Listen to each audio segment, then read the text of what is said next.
Sechet Ktubot, nous reprenons à la Mishnah, à la fin du Daf Tzadik Hamud Bet. Almana Nizonet Minirse Yitomim, une veuve est nourrie par l'héritage du mari qui est donné ici aux enfants, donc qui ne sont pas forcément les enfants de cette femme, mais qui sont en tout cas les enfants du mari. Les enfants du mari qui héritent du mari utilisent cet héritage pour nourrir la veuve de leur père.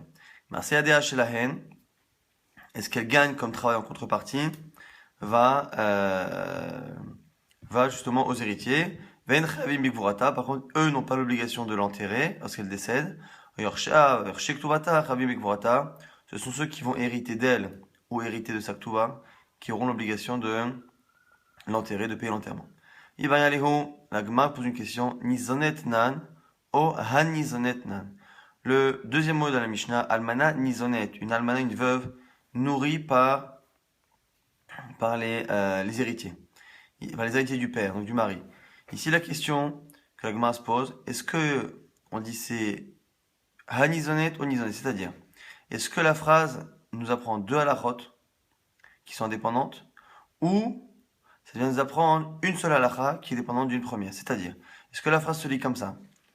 Une veuve, de manière générale, elle est à la fois nourrie par les héritiers du mari, et à la fois ce qu'elle gagne leur revient, ou est-ce que non? Le début de la phrase n'est pas une halakha, mais une condition à la deuxième halakha qui est en fait la première. C'est-à-dire que la veuve qui est nourrie par les héritiers du mari, à ce moment-là, ce qu'elle gagne leur revient, ce qui sous-entend que si par contre elle n'est pas nourrie par eux, ou qu'elle ne veut pas être nourrie par eux, ce qu'elle gagne lui revient à elle. Et donc du coup ici c'est la question, c'est ce qu'en gros les héritiers ont la possibilité de choisir, ou la femme a le droit de choisir entre les deux situations. L'agma dit est-ce que ces deux halachot, et donc la femme elle est à la fois nourrie et à la fois elle reçoit, est-ce qu'elle gagne, elle le donne, Galil, comme ce que disent les gens dans la région de Galil, Velo Sagel de Loyavela, et il n'a pas le choix, ils n'ont pas le choix les héritiers, Odilman Izonet, ou Kianche Yehuda, ou non, peut-être que c'est Hanizonet, c'est comme en Yehuda, dans la ville de Yehuda, dans la région de Yehuda, mais Ibaou, Loyavela, que s'ils veulent, ils ne la nourrissent pas, et à ce moment-là, en contrepartie, ils n'auront pas le droit de récupérer le salaire de ce qu'elle gagne. Tashma Lagma essaye de trancher ces questions avec une halakha de Rabbi Zera non Shmuel. Amar Rabbi Rama Shmuel, Metziat Almana ale Atzma. Il nous dit par rapport à une situation similaire que lorsqu'une almana, une veuve, trouve un objet qui lui appartient à ce moment-là, eh bien, les Atzma, cet objet lui appartient à elle à 100%. Et là, l'agma va essayer de trancher. Iyamar Bishlama Hanizonetnan Shapir. Et la marnizonetnan nevekebal mabal miset isha le bala achanami miset isha le yorshim. L'agma dit deux choses. Si à la limite on dit que c'est hanizonet, c'est-à-dire qu'en fait la femme, on a le choix, les héritiers ont le choix, à la fois de soit la nourrir et à ce moment-là de prendre ses salaires, soit de ne pas la nourrir et de ne pas prendre ses salaires. On comprend à ce moment-là pourquoi on peut trouver une situation où ce qu'elle trouve comme objet dans la rue, comme argent, eh bien, lui appartient à elle. On est dans une situation où finalement, tout ce qu'elle gagne lui revient à elle parce que les enfants ne la nourrissent pas. Mais sinon, si on dit qu'ils sont obligés de le faire, ils sont obligés de la nourrir, et donc à ce moment-là, elle est obligée de donner ce qu'elle gagne, à ce moment-là, c'est kebal, c'est comme un mari, et un mari, lorsque sa femme, justement, il doit la nourrir, de l'autre côté, il n'y a pas le choix, de l'autre côté, il prend ce qu'elle gagne, et il prend aussi ce qu'elle trouve. Donc du coup, si on part du principe que les héritiers ont l'obligation, n'ont pas le choix, ont l'obligation de la nourrir, eh bien à ce moment-là, entre compartis, ils n'auraient pas que les salaires, ils auraient aussi les objets qu'elle trouve. Or ici, le fait que cet objet trouvé lui revienne à elle, c'est la preuve que ça ne fonctionne pas comme un mari, et donc que les héritiers ont le choix, soit de la nourrir et à ce moment-là de prendre ses salaires, soit de ne pas la nourrir et ne pas prendre les salaires. L'agma dit non, alors là, malach, ni zanetna, l'agma dit non, tu n'as pas de preuve, il se peut que les enfants aient le choix. Et quoi? Et le fonctionnement des héritiers et le fonctionnement du mari n'est pas pareil. C'est-à-dire, on peut très bien imaginer que le mari est obligé de donner à sa femme de la nourriture et de l'autre côté, il a le droit de prendre ses salaires. Que les héritiers du mari, c'est la même chose. Ils ont l'obligation, ils ne peuvent pas choisir. Ils ont l'obligation de nourrir la veuve de leur père et de l'autre côté, ils ont la possibilité de récupérer eh bien, les salaires. Mais de l'autre côté, on peut imaginer que par contre, les biens que la femme trouve reviennent au mari, mais ne reviennent pas aux héritiers, parce que l'agma va expliquer que finalement ça n'est pas forcément lié. Pourquoi? Parce que Maïtama Murabanan Misatisha Lebala, quelle est la raison pour laquelle ce que la femme trouve comme objet revient à son mari? Quelle est la raison? C'est pas un salaire, il n'y a pas eu d'effort. Nelot Ehevela Eva, la raison c'est parce qu'on a peur que ça va créer une tension entre le mari et sa femme. Que le mari travaille tous les jours pour sa femme, et que lorsque elle trouve quelque chose, c'est pour sa poche, eh bien il a l'impression finalement que c'est pas juste, et que lui travaille pour elle, et qu'elle travaille pour elle. Et du coup, on ne veut pas créer de mésentente entre les deux. Annette et Velouriva, alors que là, dans ce cas-là, si les héritiers qui la nourrissent, eh bien, sont un peu contrariés de voir que de l'autre côté, lorsqu'elle trouve un objet, elle le garde pour elle, eh bien, les Chachamim ne se sont pas autant inquiétés d'une mésentente entre les héritiers du mari et la veuve de leur père.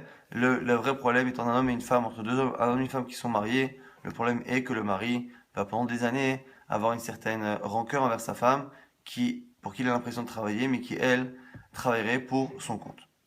Là, on a terminé le premier sujet. Maintenant, on passe justement aux obligations qu'une veuve a par rapport aux héritiers, puisqu'elle doit leur donner ses salaires. Et on voit aussi qu'on a vu dans une Mishnah, au milieu de la Masechet, qu'une femme avait une obligation de cuisiner, de coudre à la maison. Et on verra que certaines de ces obligations continuent, se perpétuent pour la veuve par rapport aux héritiers qui la nourrissent comme un mari. Amar Rabbi Yossi bar Chanina comme Rosh et Sharos Baala, toutes les actions que la femme doit faire à son mari. Almana Osale Yorshim, elle le fait, la veuve, aux fils, aux enfants de son mari.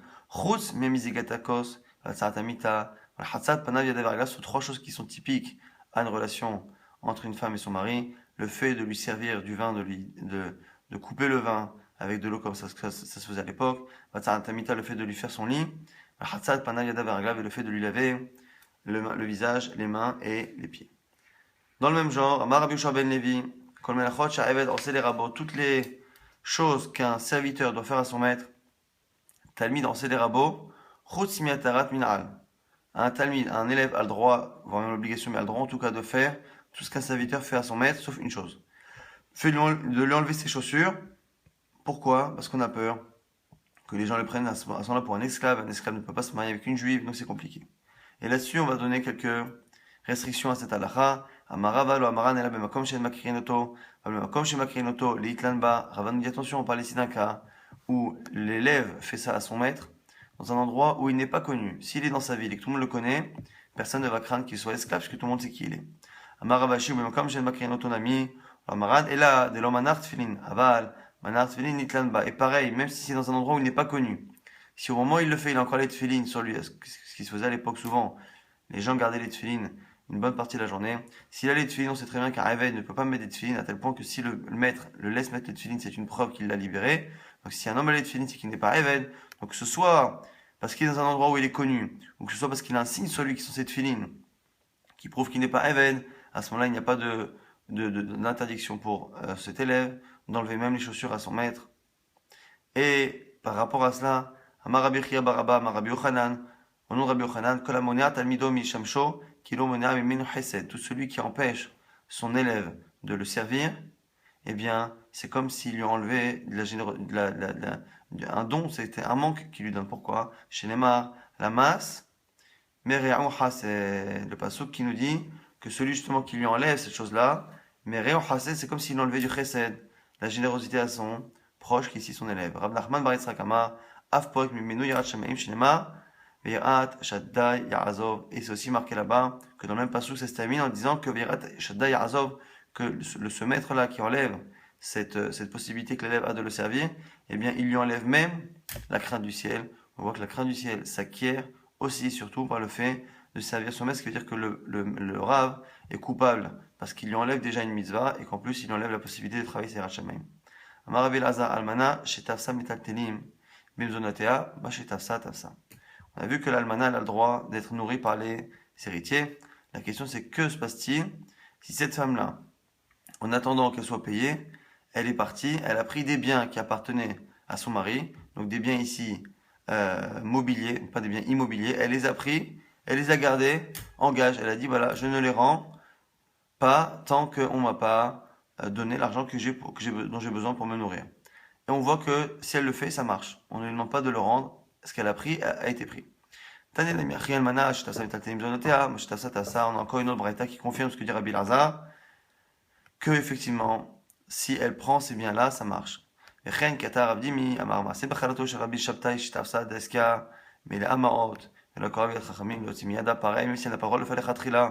On rapporte une histoire de la belle-fille de Rav Shabtai, qui a pris un jour un sac dans lequel il y avait beaucoup d'argent, et qu'elle l'a gardé en attendant qu'on la nourrice, et les chachamim n'ont pas pu le lui enlever. Maravina, Yolamara Nealemzone, Avalir Tuva, Mafkina Mina nous précise ici Ravina que ça ne marche que par rapport à l'argent dont elle a besoin pour se nourrir. Par contre, si elle attend de recevoir l'Aktuba, la somme de l'Aktuba, et qu'elle prend de l'argent en attendant, eh bien, ça ne marche pas, on la lui enlève. L'Akmar object, Matkifla, Barbara Bashi, Mashna Liktuva. Quelle est la différence entre une Ktuba finalement, l'argent qu'elle doit avoir par rapport au divorce, par rapport au veuvage, et de l'autre côté, le fait qu'elle doit être nourrie? C'est pareil. Pourquoi? Mim Karke, Velo Mim Taltele. Mes autres amis, Mim Karke, Velo Mim Taltele, ils ont les mêmes conditions. L'Aktuba, elle ne peut être prise qu'avec des biens, normalement, immobiliers. Et pas des biens mobiliers. Pareil pour la nourriture. Il faut qu'elle soit donnée avec des biens immobiliers, pas avec des biens mobiliers. On voit que ça fonctionne de la même manière. Et si ça fonctionne de la même manière, de manière générale, quand ici elle a pris l'objet et qu'elle l'a bloqué, ça devrait marcher de la même manière. Et là, limzoné, ça, achinami ktova, à ce moment-là, moi je pense, je suis pas d'accord avec ce que vient de dire Ravina, c'est que finalement, Barbara Vashi pense que si elle l'a pris à la fois pour l'aktuba, à la fois pour la nourriture dont elle a besoin. Amalei Rav Yisrael ben Naftali la Ravina. Et à ce moment-là, Rav Yisrael a dit à Ravina, Achi Amran, Brinan Mishmede Rava, Kevatach, qu'en fait, au nom de Rava, on dit, comme toi, que finalement ça marche pas, pareil l'aktuba, que les maisonnotes, a priori, la lacha a l'air d'être tranchée comme Ravina, que c'est que si elle a pris de l'argent par rapport à l'obligation qu'ils ont de la nourrir, que ça marche pas lorsqu'elle a pris par rapport à l'aktuba qu'ils doivent payer avec l'héritage. Rabbi Yochanan Mishmed Rabbi Yossi ben Zimra Almana Sheata Shtaim V'Shal Shanim V'Lo Tav'a Mezonot Ibda. Nous dit Rabbi Yochanan au nom de Rabbi Yossi ben Zimra, une femme qui doit être nourrie par les héritiers, par l'héritage des héritiers, et qui n'a rien demandé pendant 2-3 ans. Eh bien, elle a perdu ces droits-là. Alors la Gemara déjà va se poser une question. Ashta Shtaim Ibda Shalosh Miba. Après tu me dis 2-3 ans. Si déjà, une fois que 2 ans sont passés, elle a perdu 3 ans, a fortiori. La Gemara dit non, ici il y a 2 cas. Alokashia. Kan Barnia, Kan Barashira. Ça dépend si on parle d'une pauvre ou d'une riche. Inami, Kan Beprutsa, Kan Bitsnoa. Ou sinon on parle d'une fille qui est pudique, une fille qui l'est moins. C'est-à-dire, en fait, il y a 2 temps. Pour une fille qui est pauvre, ou pour une fille qui est gênée, qui n'ose pas demander, on peut comprendre que jusqu'à 3 ans, jusqu'à moins de 3 ans, on peut imaginer qu'elle a besoin d'argent, mais qu'elle n'ose pas demander. Ou comme elle est pauvre, eh bien, qu'elle est riche, justement, elle n'a pas demandé. Si elle est riche ou qu'elle est gênée, on peut comprendre qu'elle a attendu presque 3 ans. Après 3 ans, on ne comprend plus.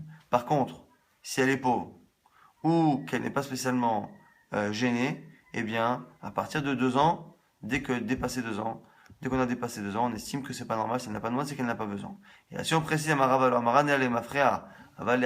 quoi qu'il arrive ici, on est en train de dire que c'est un cas où on dit que comme elle a dépassé 2 ans ou 3 ans en fonction de la femme, eh bien, elle ne peut plus demander l'argent sur ces 2 ou 3 mêmes années.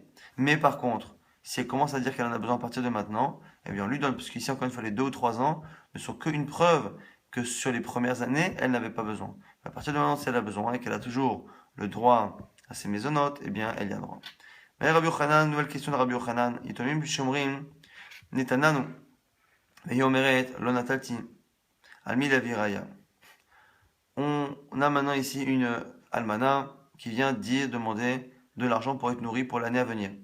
Et les héritiers disent qu'ils ont déjà donné l'argent. La question ici de l'Agmara, c'est qui doit apporter la preuve. Et l'Agmara va expliquer plus ou moins le Safek. Nirse becheskatian mekaime al almana la viraya. Mais en général, lorsque l'on a un problème financier, un différend, c'est celui qui n'a pas l'argent dans les mains, qui doit prouver que l'autre doit le lui donner. Celui qui veut sortir l'argent de la main de son prochain, c'est à lui d'apporter la preuve. Donc ici, on se demande si l'argent, parce qu'il est physiquement chez les héritiers, eh bien c'est à elle d'apporter la preuve, ou comme c'est une dette qu'ils lui doivent, c'est comme si elle était déjà dans la main de la femme, et donc à ce moment-là, c'est à eux de prouver qu'ils l'ont déjà donné. C'est la question. Est-ce que l'argent est considéré comme étant chez les héritiers? Et donc, c'est à l'almana, la viraya, c'est à elle d'apporter des preuves. Odino ou peut-être, mais on considère que l'argent est déjà chez la femme, parce que c'est une dette. Alaïtomi la viraya, et c'est aux héritiers d'apporter une preuve. Tashma la Gemara, tranche. Détané Lévi, Braïta au nom de Lévi. Almana, Kolzman shelo niset, Alaïtomim la viraya, niset ala la viraya. C'est marqué que lorsque une veuve demande de l'argent pour être nourrie, eh bien, tant qu'elle ne s'est pas remariée, c'est à eux d'apporter la preuve qu'ils ont payé. Tant que, dès qu'elle est mariée, c'est à elle d'apporter la preuve qu'elle a reçu effectivement l'acte. On voit en tout cas que tant qu'elle ne s'est pas mariée, eh bien, l'argent est considéré comme étant chez la femme, et c'est aux héritiers de prouver qu'ils l'ont payé. Donc, dans un cas où il y a un différent, elle a dit qu'elle n'a pas reçu, eux disent qu'ils ont payé, c'est à eux de prouver qu'ils ont payé. La Gemara essaie ici maintenant de lier cette question-là à une marloquette dans les Tanaïm, dans les générations précédentes. Amar Rav Shimi, Barashi Ketana, et c'est comme une marloquette Tanaïm. Pourquoi? Parce qu'une almana, une veuve, qui a encore les biens de son mari sous la main, Mocheret, Vekotevet, Elou limzonot macharti, Elou liktuva macharti, dirait Rabbi Yehuda. Rabbi Yehuda nous dit que si elle doit vendre des biens, eh bien elle doit préciser à chaque fois sur le document de vente qu'elle a vendu ce bien-là de son mari pour se nourrir, qu'elle a vendu ce bien-là pour l'aktuba qu'elle doit recevoir. Rabbi Yossi Omer, Rabbi Yossi n'est pas d'accord. Mocheret vekotevet stam, rien qu'Ochaya fait, dit Rabbi Yossi, elle vend sans rien préciser et elle a le droit finalement de ne pas préciser, elle n'a pas de compte à rendre. La Gemara envisage d'imaginer que c'est lié à la question qu'on vient de poser. Mais là, c'est pas que c'est ça la marloquette. Les Rabbi Yehuda d'Amar, il est farouché, ça va venir, c'est Bresket Yatmek, mais Valamana la viraya. Rabbi Yehuda qui pense que cette femme-là, lorsqu'elle vend les biens de son mari, elle doit préciser si c'est pour la Ktuba ou si c'est pour se nourrir. Parce que justement, c'est une manière finalement de vérifier après coup qu'elle a bien pas pris trop d'argent pour l'un ou pour l'autre. Et donc c'est une manière finalement de prouver que Rabbi Yehuda penserait que l'argent est dans la chazaka, dans la possession des héritiers, et c'est à elle d'apporter des preuves. Et comme c'est à elle d'apporter des preuves, dès qu'elle vend des biens après le décès de son mari, eh bien on lui demande justement d'écrire tout parce qu'elle aura des comptes justement à rendre.